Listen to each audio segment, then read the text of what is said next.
mas em meio a tantas mudanças, o que vai nos guiar nas nossas decisões está muito alinhado com aquilo que a gente se comprometeu com o propósito das nossas empresas.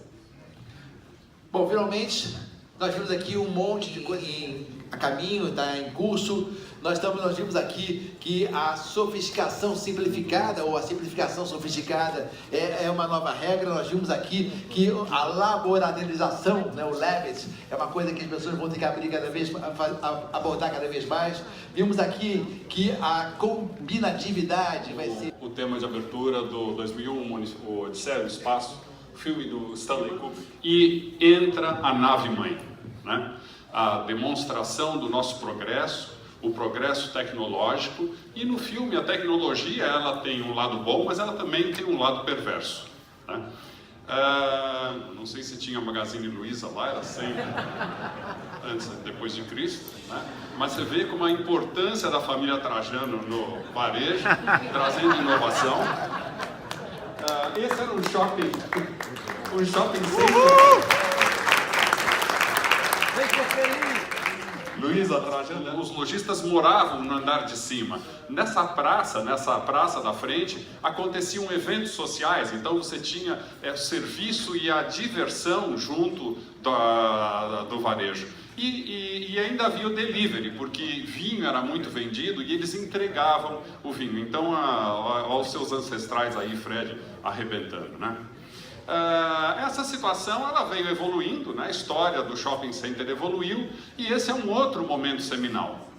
Em 2009 se encerram as atividades do Randall Mall em Ohio, um shopping que era o shopping maior do mundo, e em 35 anos ele se tornou inviável. De que a expectativa do consumidor em relação à atividade que nós prestamos começava a mudar, que as coisas não podiam mais ficar como elas eram antes. Ponto da demanda com a oferta. E nisso o consumidor sempre ajudou a empurrar o varejo para frente. O consumidor, que sempre muda mais rápido que a gente pode acompanhar, ele começou a exigir desse núcleo que era o varejo algo diferente do que ele se propunha. O consumidor pede por mais compartilhamento, pede por mais personalização, pede por mais curadoria, conveniência, enfim, acelerada, que movimentou isso de uma maneira tão rápida que esse núcleo se expande, que é o nosso Big Bang. O núcleo se expandindo quer dizer o seguinte: essa demanda está mais fragmentada, essa jornada de consumo, como a gente viu em algumas apresentações até aqui hoje, está totalmente quebrada. O papel do varejo está tendo que ser revisto, repensado, para conseguir estar junto desse consumidor que está andando cada vez mais rápido, com essa tecnologia que está impactando todo mundo. Polonês, que criou o conceito da sociedade líquida, né? Ele identificou tudo isso e sistematizou isso numa forma de pensamento em que ele descrevia as nossas necessidades como uma cultura cada vez mais complexa, sofisticada, esquizofrênica, e que repudiava situações absolutamente lineares, né? Então aquela linearidade de encontro de oferta e de demanda num único lugar, o varejo simplesmente como um fornecedor de produtos para o público, já não nos satisfazia mais, né? A situação era muito mais fluida, a situação era muito mais instável. Então esse é o conceito da sociedade líquida em que nós vivemos, né? A necessidade que nós temos de ver respeitadas as nossas expectativas pessoais, as nossas formas de satisfação dos nossos desejos. Lab, o laboratório da IKEA, de uma maneira bastante disruptiva, né? Ele não vai analisar simplesmente se a gente precisa ter um totem para recarregar o telefone ou se o espelho vai ser um espelho interativo, mas ele propõe uma solução para os seus clientes de trazer o cultivo de vegetais e de legumes dentro da sua própria casa, em situações muito mais sustentáveis, e como você fazer para inserir isso no seu dia. Está caminhando muitas vezes para uma situação quase de relevância, pode se reposicionar criando um ambiente aonde pudesse, ao mesmo tempo em que mostra os seus produtos, abrigar a comunidade local, oferecer um lounge, oferecer oportunidades para novos, de skatista para músico, para estilista, trabalhou com a Nike, trabalhou com uma marca do Kanye West, e ele expressa também toda essa fluidez, abraçando diversas atividades para se tornar hoje uma das marcas de varejo mais valorizadas dos Estados Unidos. Essas operações digitais com o físico, a gente entende que alguma coisa grande está acontecendo.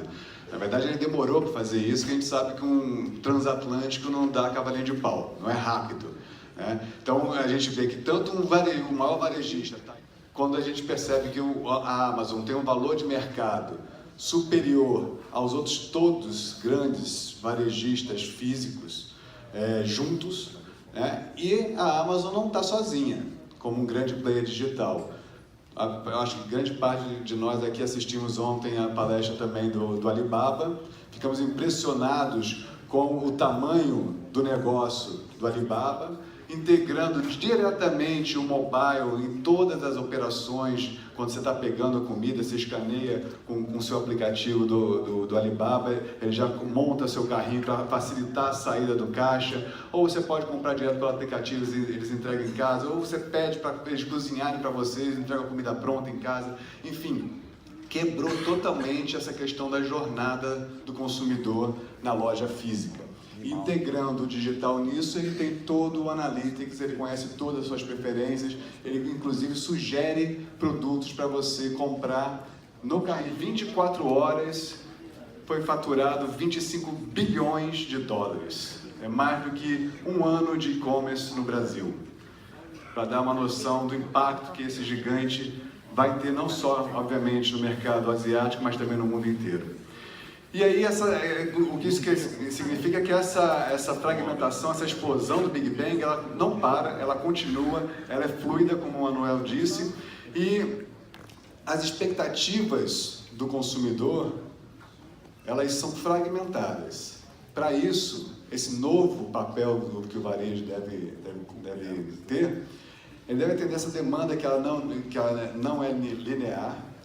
Ela é pós-canal, assim, acabou essa história de canais de conveniência, transparência, convergência e estando próximo do consumidor em todos os momentos. E o varejo, a gente entende que, com o que a gente viu nesses últimos dias aqui, ele tem que trazer um propósito muito forte, ele tem que combinar com a combinatividade, falar, pensar e agir como um laboratório e também ser, acima de tudo, simples. E para falar sobre simples, eu chamo Fábio Saeg, da W. Roy, e Jean-Paul EBT. Is no one ready? Here. It's a tough call. They're so different.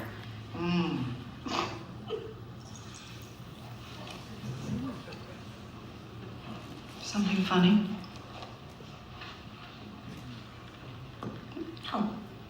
No, nothing's, it's just that both those belts look exactly the same to me. I'm still learning about this stuff and, This stuff? Oh, okay. I see. You think this has nothing to do with you.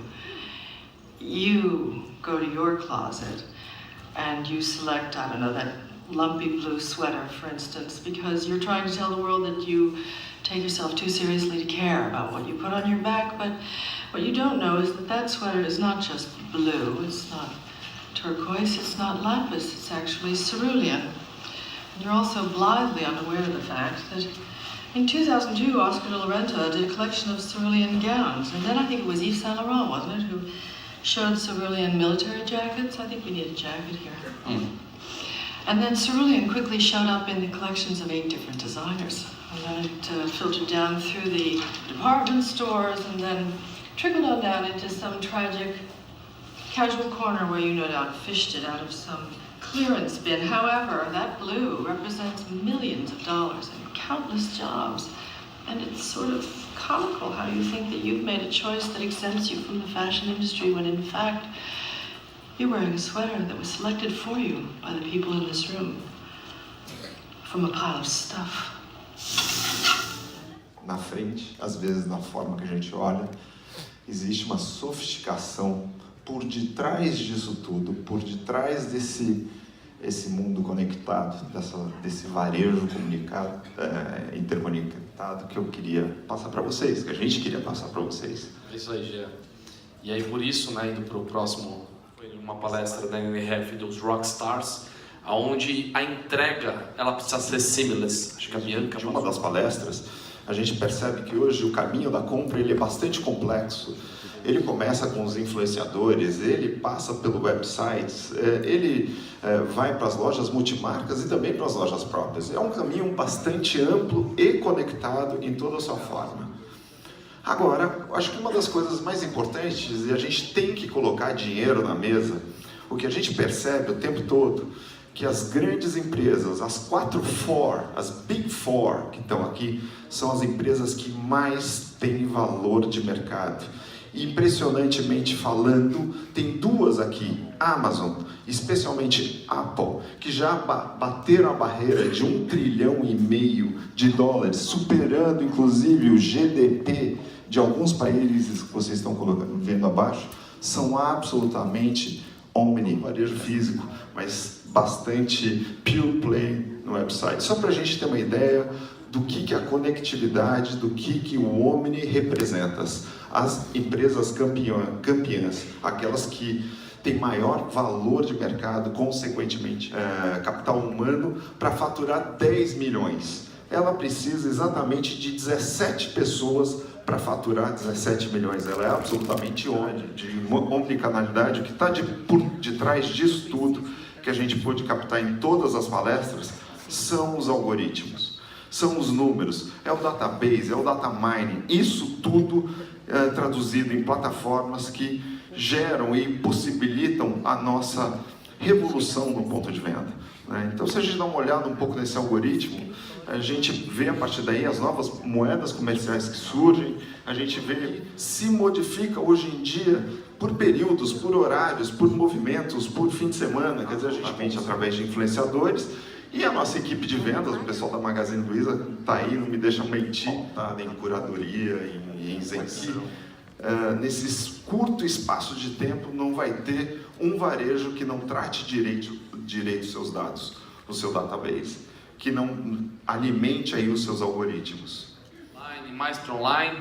E o que a gente viu de diferença, né? Todos os cases de todas as principais palestras se abordou o que a gente precisa fazer é analisar o que o consumidor está pedindo, fazendo, comprando em tecnologia, no qual se importa menos se você tem dado, mas mais a estratégia que você vai fazer, o como você vai usar, né? Não existe, né, o fim do varejo, não existe mais data-driven, existe identificação, personalização e a comunicação em cima de tudo isso, né? As empresas que têm maturidade como a Lego, elas conseguem separar os seus consumidores do seu shopping. 800 Flowers, que tem a Gwen. A Gwen, o que é? Uma concierge. O que ela faz? Ela literalmente ajuda você a escolher o momento certo, as flores certas para quem você vai dar. Então ela traz uma série de informações e inteligências que faz com que você compre mais e mais coisas. Obviamente, a partir do momento que a gente acumula esses algoritmos, a gente acumula os dados, a gente consegue, a partir daí, construir com solidez a inteligência artificial. Vocês estão aqui, todos no Brasil, todos os empresários, a gente já está preparado, os líderes estão, a gente teve uma discussão na mesa, né, onde digitalmente as empresas não se consideram maduras. Corrompeu aqui os números, viu, gente? Porque, na verdade, preparados para esse mundo digital. Mostram que eles acham importante, gostariam de ter isso mais fluente. Colocada de maneira muito grande. Quanto a gente precisa evoluir com parceria, precisa ter mais gente pensando com a gente para poder fazer acontecer. Testar rápido e fazer com que essa experiência, essa seamless experience, ela de fato seja entregue. Né? Que a gente transforme possibilidades em realidades, obstáculos em oportunidade, ações em movimento e a estratégia balanceada de tudo que a gente faz. Né? A gente precisa entender que a pirâmide inverteu. A gente está num jogo hoje onde as informações existem e a gente precisa saber interpretar rápido, objetivamente e fazer rapidamente esse jogo mudar. A gente precisa parar de investir dinheiro em mídia sem coletar dados. A gente precisa parar de entender que o investimento vai gerar um acesso ou uma visita à nossa loja e simplesmente uma receita. Todo esse investimento que a gente faz, ele gera mais informação. Informação para ser interpretada, para ser utilizada da melhor maneira e para que isso a gente consiga entender o que o consumidor está falando, pedindo e gerar mais receita. Informação se transforma em não mais se o meu investimento está trazendo retorno no curto prazo, mas o quanto esse dinheiro pode trazer uma análise, como análise cohort ou de lifetime value, né? Entender o Net Promoter Score, que é você colocar o seu consumidor como fã, onde ele vai se engajar, vai comprar mais e vai investir mais. Ele disse que a simplicidade é o último degrau para a perfeição. E eu acho que essa simplicidade que o varejo entrega para o seu consumidor final, não de longe faz com que a gente não entenda a complexidade e sofisticação que precisa para tudo isso. E da simplicidade gera-se a oposição. Esse processo de simplificação, essa globalização que a gente está comentando. Aí ficou, upa! Então, nós entendemos que a inovação seria o grande caminho para tentar simplificar esses processos, trazer esse processo para vocês. Né? Sucesso de novas ideias. Quando a inovação não tem sucesso, ela é uma invenção. Invenção é inventar coisas, a gente está falando de inovar. Quando chegou e criou esse modelo de inovação, tanto no escritório como na cultura, isso de repente virou um benchmark para todo mundo. A gente sabe que a maioria das empresas teve um pouco de dificuldade para adaptar essa inovação, seja pela inércia, seja pelo porte, da noite para o dia, transformar uma inovação e como inovação pode ser aplicada.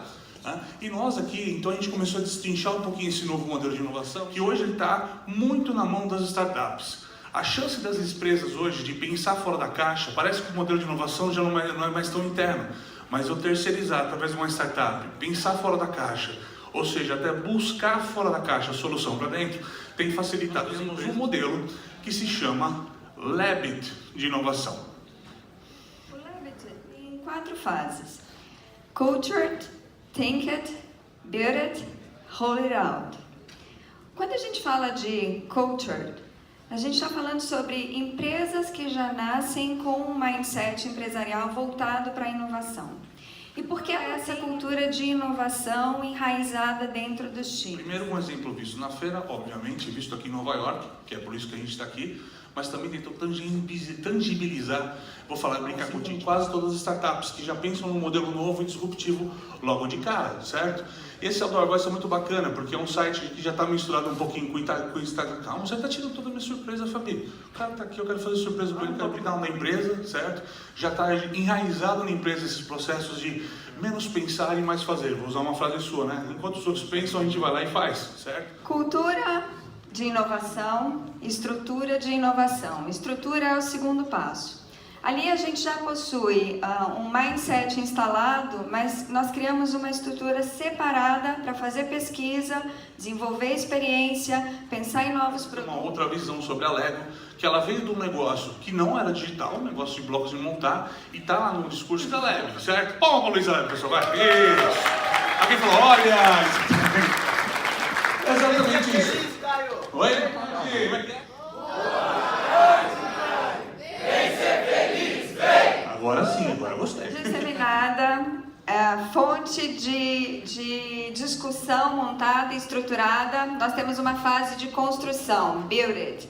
Na fase de construção é a materialização de tudo aquilo que foi pensado em laboratório. De hubs que recebem feedback do cliente ou que promovem a experiência ao cliente. E nós temos hubs que são operacionais e fazem a venda e as transações. Técnica, e que é um modelo assim, que a Ford não está preocupado de errar nesse modelo. Ela coloca o modelo à prova e quer obter um feedback, mesmo que seja negativo, mesmo que as pessoas não entendam porque o modelo está lá. Via Varejo Smart, que é um novo modelo da Via Varejo, que foi um projeto do GS Consult com a GS Friedman, que entregamos semana passada lá no Violins.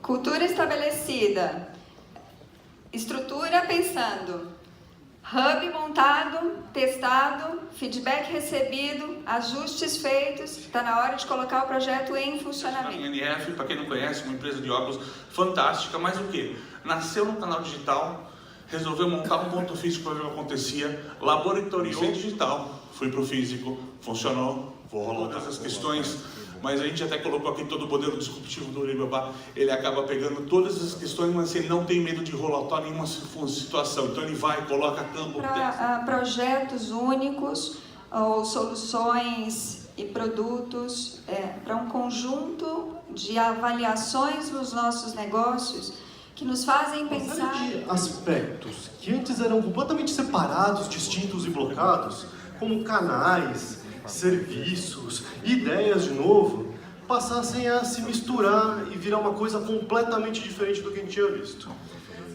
E para entender um pouco melhor desse processo de combinação e de inovação, a gente resolveu trazer o exemplo da lâmpada.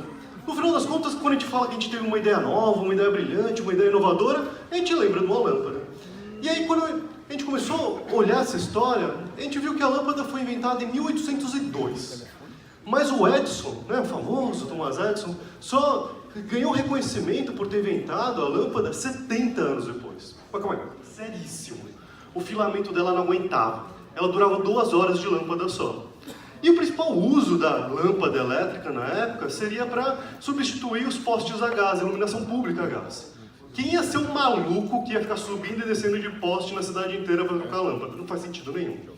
A questão é que o Edison, ele não focou em reduzir o peso da lâmpada, ou deixar uma lâmpada indestrutível, ou então uma lâmpada super eficiente. Não é isso. Ele focou no principal ponto de fricção daquele produto, que era o filamento, combinou os novos materiais que estavam sendo desenvolvidos com a lâmpada que já tinha sido inventada 70 anos atrás e ganhou notoriedade no mundo inteiro, vendo no varejo global, nos Estados Unidos e no Brasil. Combinação de ideias para reduzir fricção, a gente está trazendo alguns exemplos. Quem não pagou multa na Blockbuster por ficar no trabalho até um pouco mais tarde na segunda-feira?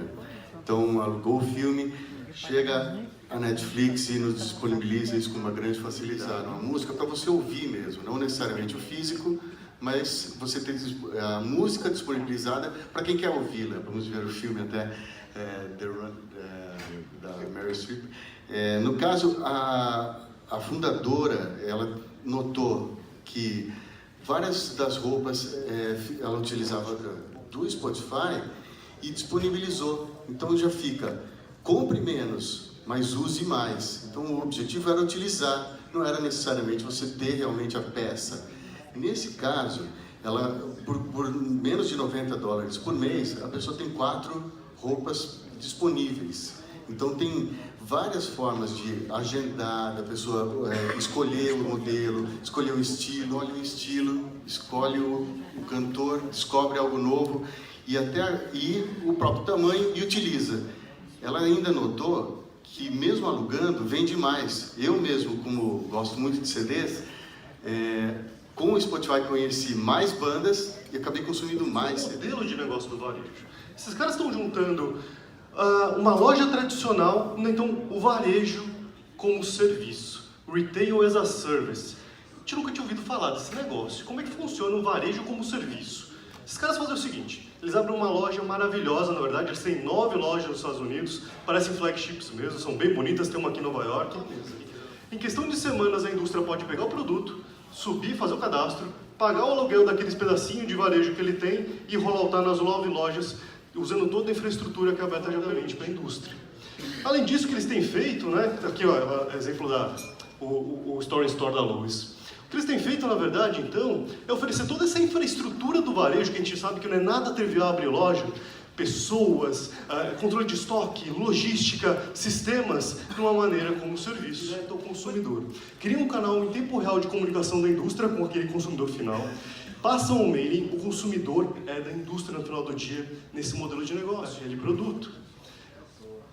Isso faz com que a Beta seja um excelente campo para a experimentação de novas tecnologias, lançamento de novos produtos e, principalmente, vender produtos que são difíceis de vender, né? Que precisam de uma tecnologia muito grande ou uma assistência grande do consumidor. Sim, 100% da venda dessa loja vai direto para a indústria. Ou seja, eles estão tentando desenhar um modelo de varejo muito mais parecido com o real estate do que com loja propriamente dita. Usando uma jaqueta. Essa jaqueta ela é um dispositivo utilizável, um telefone. Teve vários exemplos, várias características interessantes na palestra, mas uma grande sacada, não sei se passou despercebida, que com base nesse wearable device, ele obtém grandes dados, como que o consumidor está utilizando aquele produto, em que horas ele utiliza. O que ele mostrou pra gente foi, então, de novo, da Bonobos. A Bonobos que juntou, de um lado, um problema do varejo de uma maneira geral, que é o showrooming, né? Ou seja, consumidor na tua loja, com celular, experimentando o teu produto, usando sua infraestrutura, mas muito provavelmente comprando no concorrente mais barato. Então ele pegou esse problema. Você vai numa loja da Bonobos, acontece o seguinte: você entra lá, você é muito bem recebido, e a Bonobos é uma loja de roupa masculina um pouquinho mais cara. Ah, tá, bom, eu vou experimentar. Olha, experimenta esse estilo aqui. Ah, puta, não gostei, tá muito formal, então ele começa a trocar o estilo. E ao mesmo tempo ele começa a medir, tirar suas medidas, cadastrar a sua medida de calça, de sapato, de cinto, de camisa, e começa a anotar também, cadastro pronto, os teus estilos que você gosta cadastrados e todos os seus tamanhos cadastrados. Você pode comprar na loja, ali na hora, e receber no mesmo dia na sua casa, ou você pode depois entrar no site e comprar com certeza que vai dar certo. O mais interessante dessa loja que não tem estoque, não é você não ter estoque, é você ter informação do consumidor, do estilo dele e tirar a fricção da compra. É aqui que eles estão ganhando o jogo. 2, 3 dias depois que você faz o cadastro naquela loja, ele te manda: Edu, tá vendo esse terno que é legal? Combina muito bem com aquela calça que você comprou com a gente. Temos de uma história da época da faculdade, de estar preparando ali os equipamentos para tocar e perguntando para o guitarrista da banda: o que você está fazendo de doutorado? Né? Ele me respondeu assim: estou trabalhando com processamento digital de sinais de áudio, reduzindo no fundo o polinômio que representa a senoide para... Eu falei: para, me fala em português. Eu estou reduzindo o tamanho do arquivo para uma música ou para uma conversa gravada. Eu falei: ah, tá. Hoje virou MP3, Skype. Eu falei: dá para conectar então 2 computadores, colocar microfone, essa quantidade de dados, mas também não é meu propósito, eu quero ser um professor, isso daí é para businessmen, eu gosto muito quero muito dar aula e o meu propósito é esse, né? Então teve uma questão do propósito se encaixar, mas todos aqui estão num momento onde muitas novidades se apresentam. E ao observá-las e juntar os pontos, que é o relevante, é o que a gente tem notado que foi o relevante aqui, de ter vários pontos interessantes na feira, e quando a gente está juntando, eles estão fazendo sentido e tem algo a ser utilizado no contexto atual. Mas das apresentações, nós temos muito mais dúvidas do que certezas dentro desse cenário tão volátil e tão complexo onde nós estamos inseridos. A verdade é que tudo que a gente quer é uma resposta, pelo amor de Deus, para onde eu vou? Qual é a direção? E muitas vezes nós procuramos essa direção fora. A gente acha que a tecnologia vai nos dar as respostas, ou que as visitas técnicas vão nos dar todas as respostas, quando na verdade o início de tudo isso está dentro de casa. A solução, a direção, tem a ver com aquilo que nós somos. Mark Twain dizia, há muitos anos atrás, que os 2 dias mais importantes da vida de uma pessoa são o dia em que ela nasce e o dia em que ela descobre por que nasceu. Os 2 dias mais causa. Qual é o seu verdadeiro porquê enquanto companhia? Me parece que não é missão, não é valores. Houve várias discussões a respeito de propósito, não é aquilo que está na parede, mas tem muito a ver com a alma da companhia, a sua verdadeira razão de existir. E no final das contas, parece que esse tal de propósito anda angariando mais clientes, tornando mais atrativo para esses consumidores, não é não, Maria? Capaz de conectar empresas com consumidores, com clientes. Por quê? Primeiro porque ela é capaz de conectar com valores compartilhados. Patagônia se conecta com pessoas que também são apaixonadas pelo meio ambiente. A Target, com o seu propósito de empoderar as meninas, aliás, experiências. Eu não sei quem aqui estava presente na palestra da FRCH. Eles mostraram um case interessante, que as bonecas têm a cara das meninas, isso é uma outra tendência importante, você se conectar emocionalmente com os consumidores, permitindo que o produto tenha a cara, né, desse consumidor. Read the letter first. Read the letter first. run right there. You're gonna love it. Open it up and read.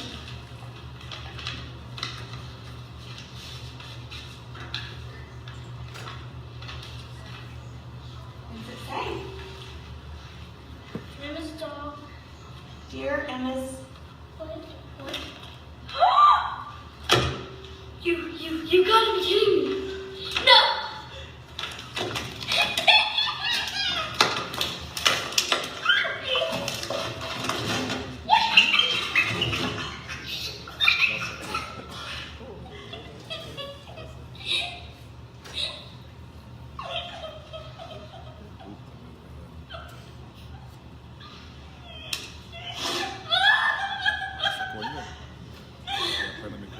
Don't show it to us. It's got a leg like me. Oh. Do you love her? I love you. Uau! Claramente expresso na arquitetura, no visual merchandising, em toda parte. Né? O empoderamento feminino, né? Está até na parede, mostrando que o compromisso da marca é de fato com o poder das mulheres, com empoderar. Dita que o esporte é capaz de proporcionar, fazer pessoas mais saudáveis e felizes. Né? E a loja inteira repete isso, a loja inteira fala sobre, já tem vestiários, né? E o café é um juice bar, não é um café realmente. Toda a característica das marcas com propósito é ter um compromisso com a melhoria da vida das pessoas.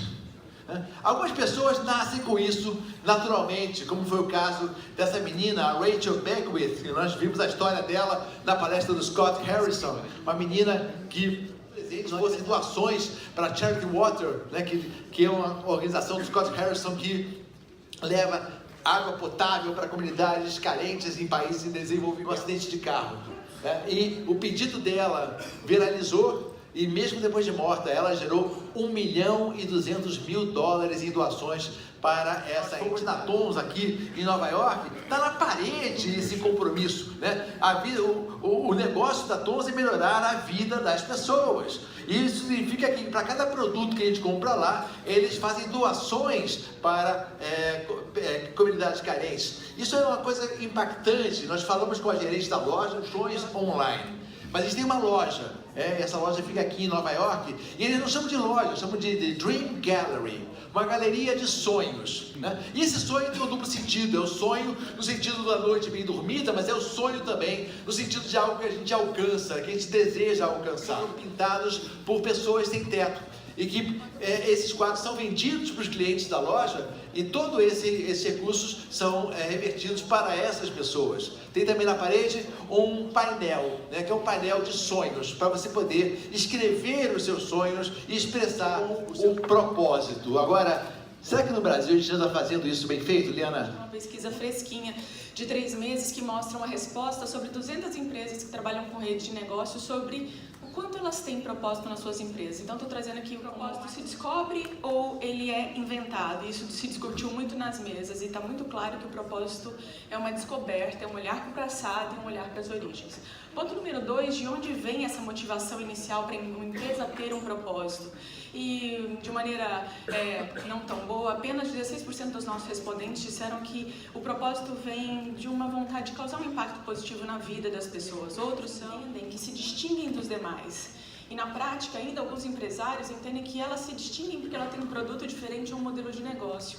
Não tratam sobre a questão da razão de existir.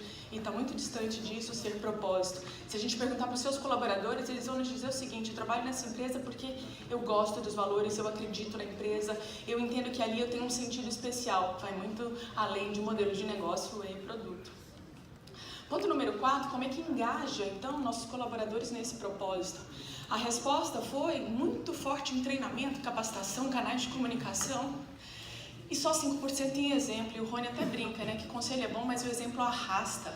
E na prática são as nossas lideranças a quem vão fazer a mudança nas nossas companhias, nas nossas operações próprias, nas nossas redes, se desistir. Será que ela faria alguma falta? E a resposta foi que sim, faria falta, porque deixaria de ter um impacto econômico no Brasil, ou deixariam de ter os produtos e serviços no seu mercado. Mas, puxa, muito pouco pensou no engajamento social, na formalização de diversos setores ou no impacto ambiental que isso poderia produzir, talvez deixar de ser a melhor do país para ser a melhor para o país. Nós estamos falando de empresas que querem resolver alguma questão que seja um problema social ou ambiental e, por fim, além de gerar riqueza, que é o motivo número 1, conseguir fazer a diferença no mundo. Na prática, apenas 35% das empresas pesquisadas apresentaram um propósito claro e explícito. 65% ou ainda não está claro ou não está explícito para si mesmo e, quiçá, para suas companhias. Em meio a tantas mudanças, o que vai nos guiar nas nossas decisões está muito alinhado com aquilo que a gente se comprometeu com o propósito das nossas empresas. Bom, finalmente, nós vimos aqui um monte de coisa a caminho, está em curso. Nós vimos aqui que a sofisticação simplificada, ou a simplificação sofisticada, é uma nova regra. Nós vimos aqui que a laboralização, né, o Labit, é uma coisa que as pessoas vão ter que abordar cada vez mais. Vimos aqui que a combinatividade vai ser